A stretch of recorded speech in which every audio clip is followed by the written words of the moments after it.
আজকে আমি প্রিপোজিশন নিয়ে আলোচনা করব। আজকের এই প্রিপোজিশনগুলি আর জীবনে কখনো ভুল হবে না। যেসব ক্ষেত্রে প্রিপোজিশনগুলি ব্যবহার হয় সেই সব ক্ষেত্র আমি এখানে দিয়ে দিচ্ছি। আর ভিডিওটি প্রথম থেকে শেষ অবধি দেখবে। মনে করবে না যে এইগুলি দেখে কি হবে, এইগুলি তো আমরা এমনিতেই জানবো, কিন্তু এগুলি আসলে ভালো করে জানা দরকার আছে। যদি ভালো করে না জানো তা প্রথমে আমি নিচ্ছি আফটার। আমরা সবাই জানি আফটার প্রিপোজিশন সম্পর্কে, কিন্তু আফটার প্রিপোজিশন কী কী ক্ষেত্রে ব্যবহার হয় তাহা আজকে আমি এখানে বলে দিচ্ছি। একটি হচ্ছে পিছনে, আরেকটি হচ্ছে অনুসন্ধানে, আরেকটি হচ্ছে সাদৃশ্য, আরেকটি হচ্ছে সত্ত্বেও। অর্থাৎ আফটার প্রিপোজিশনটি ব্যবহার হয় পিছনে, অনুসন্ধানে, সাদৃশ্য এবং সত্ত্বেও। এই চারটি ক্ষেত্রে আফটার প্রিপোজিশনটি ব্যবহার হয়। যেমন প্রথমে পিছনে, যেমন হি কামস আফটার মি, পিছনে বুঝাইতে হি কামস আফটার মি। এই ধরনের সেন্টেন্সের ক্ষেত্রে আফটার ব্যবহার হয়। আসলে ব্যবহার হওয়ার কারণ হচ্ছে আফটার শব্দের অর্থ হচ্ছে এখানে পিছনে, তো he comes after me.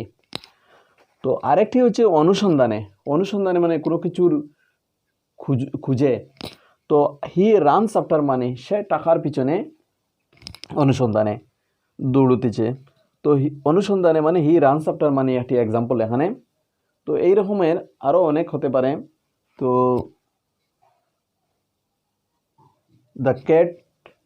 The cat is running after rats. তো এই রকমের সেন্টেন্স হতে পারে। তো এরপরে এটি হচ্ছে সাদৃশ্য। সাদৃশ্য মানে কোনো কিছুর মিল থাকা। যেমন he takes after his father, he takes after his father, সে তার বাবার মতো। তো মানে রিজেম্বলেন্স বোঝায় বা সাদৃশ্য বোঝায়, মানে মিল, এক রকমের দেখতে এক রকমের বোঝায়। এই অর্থেও আফটার ব্যবহার হয়। যেমন he takes after his father, she takes after her mother. তো এই ধরনের ক্ষেত্রে ব্যবহার করা হয়। তো আরেকটি হচ্ছে সত্ত্বেও। আফটারের আরেকটি অর্থ হচ্ছে সত্ত্বেও। যেমন after all he is a good boy, মানে সে একজন ভালো ছেলে। আফটার সত্ত্বেও হে একজন ভালো ছেলে। এই ক্ষেত্রেও আফটার অল ব্যবহার হয়, আফটার ব্যবহার হয়। যেমন after all he is a good boy. তো এই হচ্ছে এই আফটার ব্যবহারের চারটি ক্ষেত্র। এখন আমরা অন্য একটি প্রিপোজিশন নিচ্ছি, যেমন অ্যাবাভ, এভিওভি, অ্যাবাভ। অ্যাবাভ অর্থ হচ্ছে উপরে। চারটি ক্ষেত্রে ব্যবহার হয়। উপরে, একটি হচ্ছে উপরে। উপরে মানে আমরা সবাই জানি সিম্পল অর্থ উপরে, কিন্তু এইটির 1, 2, 3, 4টি ক্ষেত্রে ব্যবহার হয় অ্যাবাভ প্রিপোজিশনটি। তো অ্যাবাভ হচ্ছে উপরে। তো যেমন একটি example, I am here, I am above him in class, আমি ক্লাসে তার উপরে। I am above him in class, একটি এক্সাম্পল এখানে নিচ্ছি।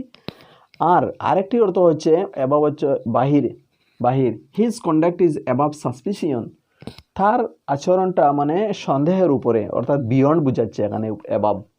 His conduct is above suspicion. তো এটি একটি এক্সাম্পল। আর অর্থ হচ্ছে বাহির, অর্থাৎ অ্যাবাভ শব্দের আরেকটি অর্থ হচ্ছে বাহির।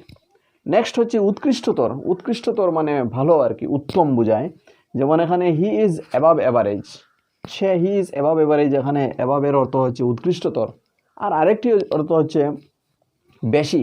কোনো কিছু বেশি বুঝলে, বেশি মৌর হলে, মৌর, তখন বেশি হলে it cost me above 10 rupees, এইটি আমাকে 10 টাকার বেশি মূল্য দিতে হয়েছিল এইটির ক্ষেত্রে।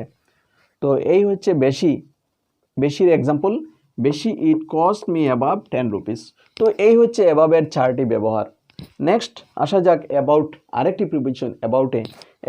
অ্যাবাউট হচ্ছে শব্দের অর্থ সিম্পলি অ্যাবাউট মানে প্রায় আমরা বুঝি, কিন্তু অ্যাবাউট কী কী ক্ষেত্রে ব্যবহার হয় এখানে আমরা দেখতে যাচ্ছি। প্রথমে সম্বন্ধে, অ্যাবাউট ব্যবহার হয় সম্বন্ধে। যেমন I will talk about English grammar, I will talk about English grammar, আমি ইংলিশ গ্রামার সম্পর্কে বলবো। তো এখানে হচ্ছে সম্বন্ধে বুঝাচ্ছে। বা I am talking about a particular person, আমি একজন বিশেষ ব্যক্তি সম্পর্কে কথা বলছি। বা I am talking about a subject, I am talking about science. এই রকমের সব ক্ষেত্রে এই অ্যাবাউট অর্থ সম্বন্ধে হয়। আর নেক্সট অ্যাবাউটের আরেকটি অর্থ হচ্ছে চারদিকে। যেমন he had a belt about his West, তার কোমরের দিকে একটি বেল্ট, চতুর্দিকে থাকা একটি বেল্ট ছিল। He had a belt about his West. Next হচ্ছে অর্থ হচ্ছে নিকট। অ্যাবাউট আরেকটি অর্থ হচ্ছে নিকট বোঝায় বা নৈকট্য বোঝায়। যেমন he is about to reach the station, he is about to reach the station, সে স্টেশনে মানে জাস্ট পৌঁছিতেছে। তো মানে প্রায় মানে পৌঁছে গেছে। তো বা the patient is about to die, মানে রুগীটি মৃত্যু হতে চলেছে রুগীটির। তো এই ধরনের ক্ষেত্রে আমরা এই রকমের বিভিন্ন সেন্টেন্সের ক্ষেত্রে আমরা অ্যাবাউট শব্দটিকে নৈকট্য বোঝাতে ব্যবহার করি। তো নেক্সট হচ্ছে প্রায়। অ্যাবাউট শব্দের আরেকটি অর্থ হচ্ছে প্রায়, যাহা আমরা সবাই জানি। It is about 6 o'clock, it is about 6 o'clock, ইহা প্রায় 6টা বেজেছে, তো বাজতেছে, এই ধরনের হয়। নেক্সট আমরা আরেকটি প্রিপোজিশন আন্ডার সম্পর্কে জানবো। আন্ডারের একটি অর্থ হচ্ছে নিচে বা বিনিথ, নিচে আন্ডারনিথ। এখানে নিচে যেমন the cat sat under the table, the cat sat under the table, বিড়ালটি টেবিলের নিচে বসেছিল। তো এখানে নিচে বুঝাচ্ছে, আন্ডার বুঝাচ্ছে এখানে নিচে, কোনো কিছু নিচে হলেও আন্ডার শব্দটি, আন্ডার প্রিপোজিশনটি ব্যবহার হয়। নেক্সট আন্ডার শব্দের আরেকটি অর্থ হচ্ছে কম, কম মানে less. He sells it under 10 rupees, সে ইহা 10 টাকার নিচে বিক্রি করে।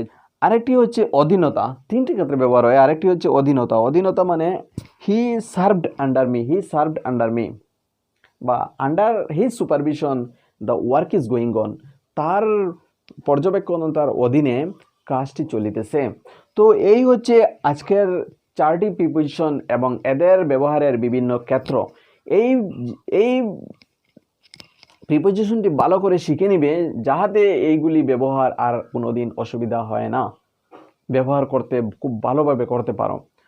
তো প্রিপোজিশন দেখলে অনেক সময় সন্দেহ হয়ে যায়, সেন্টেন্স সলভ করতেও আমাদের অনেক সময় কনফিউশন হয় যে এইগুলি কিভাবে সলভ করবে, এখানে কি হবে, অ্যাবাভ হবে না আন্ডার হবে না কি হবে, এইগুলি সলভ করতে অসুবিধা হয়। যদিও আমরা এমনিতে বলি এগুলি পারি আমরা, কিন্তু যখন আমরা কাজে যাই, যখন আমরা কোনো ওয়ার্কআউট করতে যাই, কোনো এক্সামের কোয়েশ্চন পেপার সলভ করতে যাই, তখন আমাদের এই প্রিপোজিশনগুলি বুঝতে বহুত অসুবিধা হয়।